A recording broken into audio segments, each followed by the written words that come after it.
다음은 이제 금액대로 나눠서 이렇게 금액을 나눌 수가 있습니다. 그래서 2천만 원 미만 소액 장기 투자로 들어가자. 2천만 원에서 1억은 이제 중기 투자로 들어가자. 그 다음에 1억에서 3억 정도 있으면 비교적 단기간에 수익을 볼 수 있는 데를 들어갈 수가 있어요. 특히 이제 대출까지 조금 보고 레버리지까지 보면 더 많이 들어갈 수가 있습니다. 그래서 이제 하나 예시를 보겠습니다. 하나 이제 저는 이제 중기 투자를 좋아한다 했으니까 계획 단계에서 저는 이제 중기 투자를 보겠습니다. 중기 투자 이제 실제 투자했던 제 지인의 투자 사례인데 제 사례 하나, 지인 사례 1회 보겠습니다. 그래서 이제 공부하기에 워낙 좋을 것 같아서 제가 사례를 알려드리는데 이거는 제 사례는 아니고 지인의 사례입니다. 그래서 이 계획을 제가 세워드린 거예요. 같이 상담하면서. 커피 한 잔 얻어 먹었죠, 당연히. 예. 그 다음 이제 중기 투자에서는 3년에서 5년 정도를 바라보고 들어가고 이분의 이제 투자 금액은 3억 정도 있었어요. 예. 그래서 기간은 3년에서 5년, 그 다음에 투자 금액은 3억 정도. 3억 정도 됐었단 말이에요. 3억 이상이었었단 말이에요. 그래서 3년에서 5년 뒤에 제일 잘 나올 게 어딜까? 이렇게 해서 이제 체크를 했습니다. 부안 지역 중에 이제 체크를 했고요. 다음 이제 부안에서는 요 하서면 일대와 계하면, 부안읍 일대가 이제 투자 유망 지역이거든요. 그래서 그 어느 지역이든 지역을 선정하고 세 개의 읍면 단위가 이제 핵심이 됩니다. 그래서 부안읍, 하서면, 계하면 여기가 이제 부안에서 가장 핵심이거든요. 그래서 지난번 강의에는 제가 부안읍을 많이 알려드렸었는데 이번에는 요 하서면에 집중을 하면 좋을 것 같습니다. 그래서 이제 지역 선정, 이때 당시에 지역 선정 이야기를 보니 2020년에 예산안을 체크를 합니다. 2020년에 예산을 미리 봤던 거죠. 2019년 8월에 나온 자료입니다. 그래서 새만금 개발청에서 주관하는 요 블로그를 보니까 새만금 예산안이 2,795억 원이 편성이 되었고요. 그래서 주요 내용을 보니 2020년에는 동서도로가 완공을 시작으로 해서 2023년에는 세계 잼버리 대회 개최 전 모든 간선도로에 차질 없는 개통을 하겠다. 산단 내 임대용지 100만 제곱미터 약 30만 평 조성 등 투자 여건 개선을 위한 예산 확보로 새만금 사업이 가속화될 전망이다. 그래서 여기서 우리가 알 수 있는 거는 2020년에 동서도로가 완공이 된다고 하니 요런 데도 눈여겨보면 좋겠죠. 여기 김제에 저평가된 곳도 있습니다. 다음 이제 2023년에 잼버리가 개최가 되는 거예요. 세계 잼버리니까 국제 행사죠. 그래서 이 잼버리를 디딤돌로 해서 새만금의 사업이 가속화가 될 예정이다. 그래서 새만금 개발청은 8월 29일 주요 기반시설 적기 구축과 기업 유치 활성화 지원을 위해 2020년 예산 정부안을 2,795억 원으로 편성을 했다. 그래서 2019년 때도 역대 예산 최대급이었어요. 그런데 더 올랐습니다. 9.1% 증액을 해서 9.1% 증액이 되었고, 그래서 2019년 정부안인 2,151억 원 대비 30% 정도 증액된 금액이다. 그래서 예산 반영 현황을 살펴보면 계속 사업을 해서 동서도로, 그 다음에 남북 1단계 도로 해서 남북 2단계 도로 해서 주로 뭐다? 동서를 이어주는 도로, 남북을 이어주는 이 도로에 예산이 들어갈 예정이라는 거예요. 그리고 2020년 준공 소요가 반영되며 남북도로는 2023년에 이제 되는 거예요. 그래서 잼버리도 2023년, 남북도로도 2023년. 잼버리 인근으로 해서 남북도로가 들어오는 겁니다. 잼버리 개최지 인근으로 해서 이게 들어오는 거예요. 그래서 이거를 차질 없도록 하겠다. 그래서 이제 여기에 예산이 쓰인다라는 거예요. 그래서 이제 땅을 본 거는 이제 요 땅이고요. 이 땅의 위치도를 보면 여기가 이제 잼버리가 열리는 곳이에요. 여기가 잼버리가 열리는 곳이고, 잼버리장에서 여기 잼버리장을 볼 수 있는 전망대가 있어요.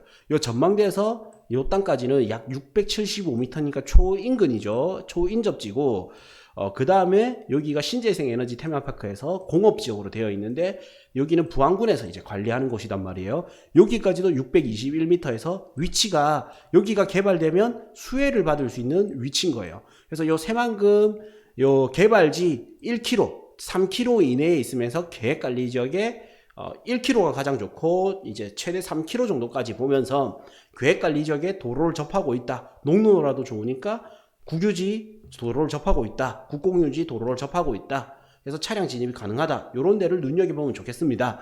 어쨌든 그래서 이제 요 땅을 보게 됐는데 주변에 이제 건축물이 있는지 없는지를 봤습니다. 이거를 왜 보냐? 주변에 건축물이 있으면 이거에 맞춰서 내가 이제 개발 컨셉과 여건을 볼 수가 있는 거예요. 그래서 주변에 보니까 건물이 주로 단독주택들인 거예요. 아, 그러면 여기는 이제 주거시설이 짓기 좋겠다. 그래서 여기에 새만금이라는 뭔가 기반시설이 들어오게 되면 여기서 나중에 관광지가 조성되니까 우리에게는 관광지지만 여기서 종사하는 사람들은 1차 주거시설인 원룸, 뭐 빌라 이런 것들도 필요하겠죠. 그러다 보니까 이제 원룸은 가까운 곳으로 가잖아요. 아파트는 이제 가정을 꾸린 사람들이 가기 때문에 주거 환경이 좋은 곳으로 가지만 원룸은 주로 가까운 곳에 가요. 당진 같은 경우도 보면 이제 알 수가 있죠. 그래서 일자리가 창출이 되면 가까운 곳에 원룸이 지어질 수 있다. 그래서 계획관리 지역이니까 원룸을 지을 수 있는 땅이죠.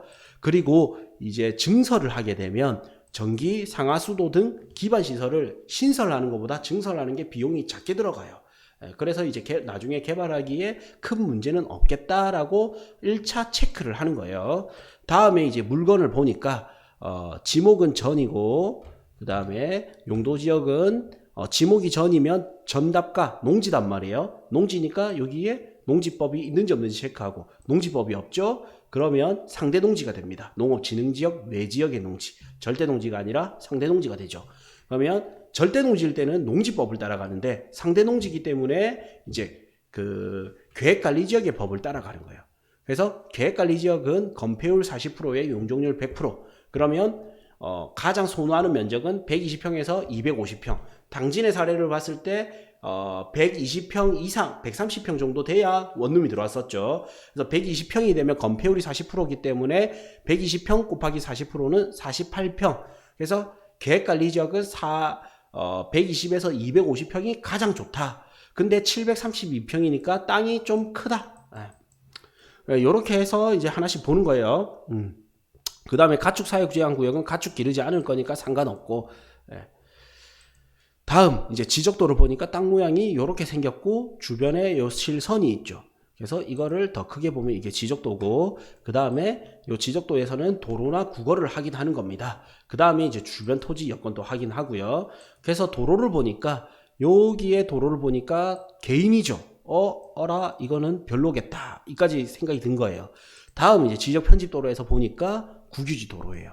그러면 이거는 이제 3면이 도로로 되어 있구나. 여기 사면이 도로지만 이쪽은 개인이고 여기가 이제 국유지 도로인 거예요. 국유지 도로. 그래서 아니네. 이제 국유지 도로를 접하고 있네. 이래 되는 거예요. 그래서 주변에 이제 거래된 거를 봐야 되는데 이제 이 시세 파악을 할 때 저는 이제 제일 먼저 보는 게 이 부동산 디스코거든요. 그 다음에 이제 실거래가 이렇게 봐주면 좋은데 부동산 디스코를 보니까 주변에 매물 나온 게 85만 원에도 나와 있고요. 다음에 항상 땅값을 볼 때 보는 요령을 첫 번째 입지를 봐야 됩니다. 같은 지역 내에 같은 입지에 땅을 봐야 돼요. 그래서 이 지역에 땅을 봐야 되고 같이 하서면 백년이라는 곳 봐야 되고요. 이 지역 중에서 용도지역이 계획관리지역이죠. 그러면 계획관리지역의 땅을 봐야 되고요. 그 다음에 도로 조건이 아까 요 밑에는 요 도로 라인이잖아요. 요 도로 라인. 빨간색으로 해드릴게요.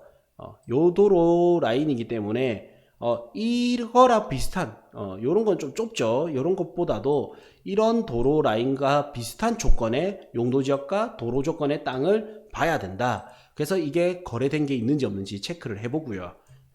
그 다음에 이제 토지 형상이나 면적은 어떻게 되는지, 다음에 이제 지목은 어떻게 되는지, 그 다음에 이제 평당 가격을 체크를 하는 겁니다.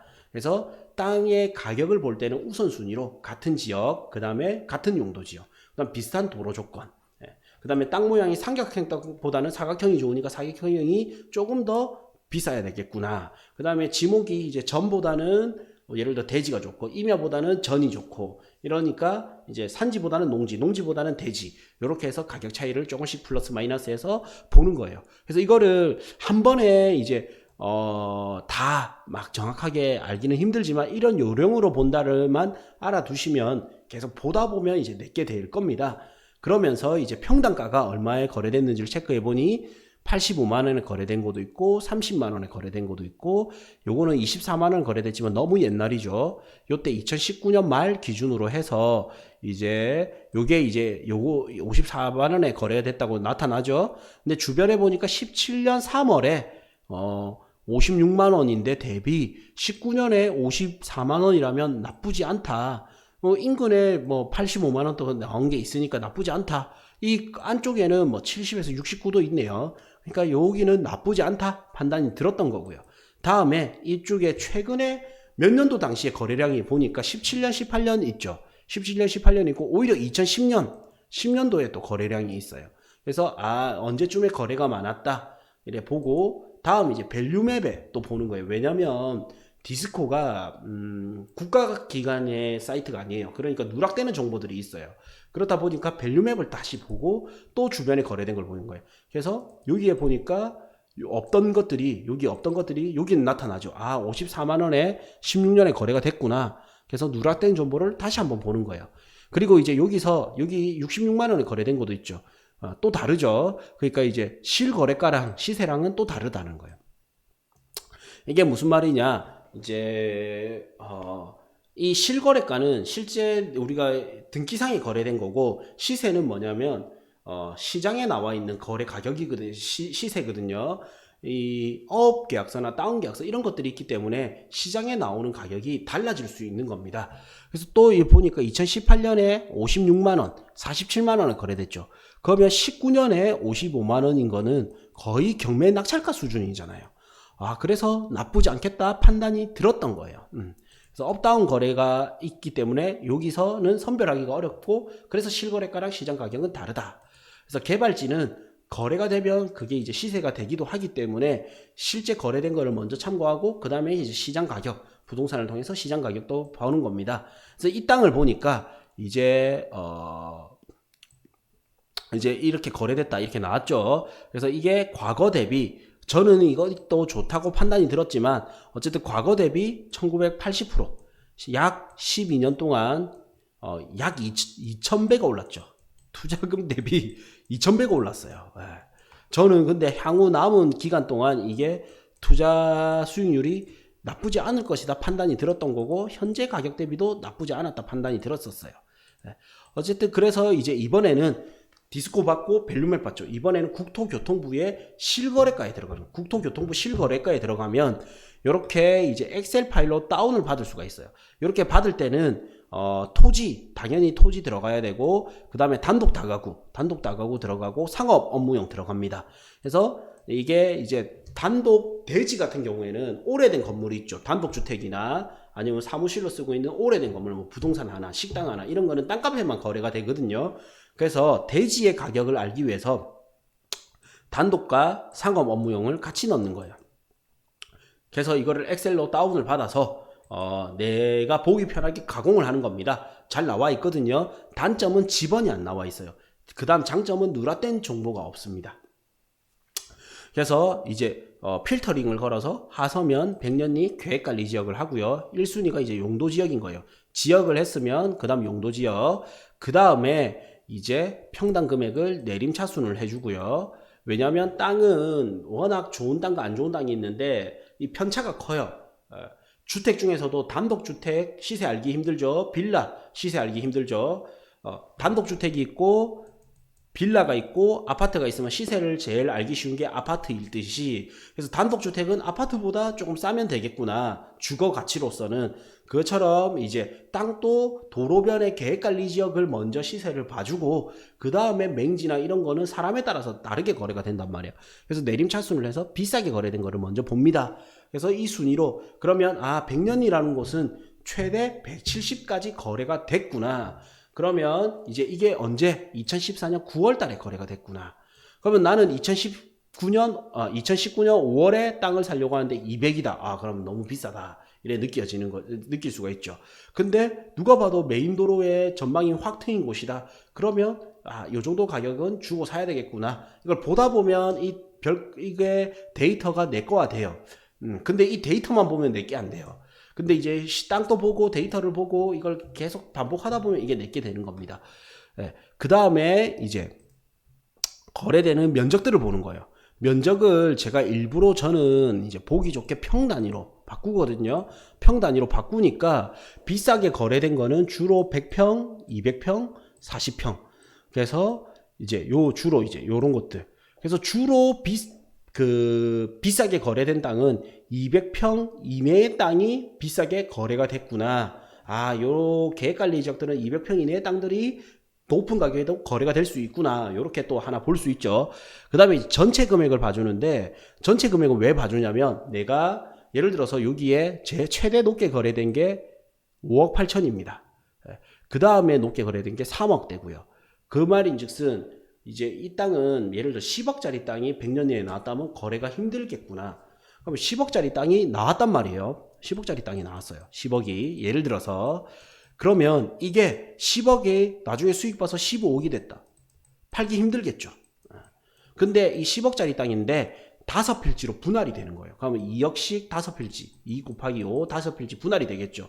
근데 이게 2배가 올랐다. 그러면 나중에 4억이 됐다 하더라도 매수할 수 있는 여력이 있겠구나라고 볼 수가 있는 거예요. 그래서 이 데이터도 내가 보다 보면 활용 능력이 높아지는 거예요.